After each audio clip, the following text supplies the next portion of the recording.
Hi, I'm Jerry Gibbs, and today I'd like to look at how we apply dehumidifiers to a flooded house.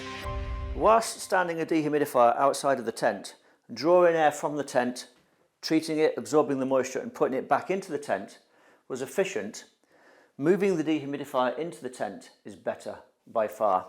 Because whilst the dehumidifier sits behind the tent, nobody can turn it off. Nobody interferes with it, nobody trips over it, no small children mess with it. It stays there and continues to work. Nobody needs to turn it off. Nobody has access to the switch. So sitting behind there, it's likely to run for the entire duration of the drying, undisrupted.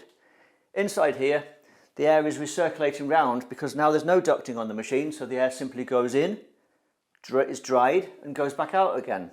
So that machine is processing 400 cubic metres of air in its dry air capacity.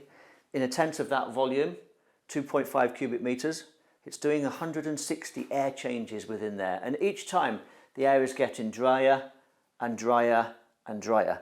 And the drier the air gets, the quicker the moisture in the wall can come into the air, and the quicker the evaporation process goes on, the quicker the drying.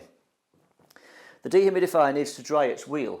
So to do that, it's taking air from an unaffected area, taking it down the pipe, into the tent, into the dehumidifier. That air is being heated up. The air is driven against the desiccant wheel, the humidity is driven off, and this humidity is ducted outside.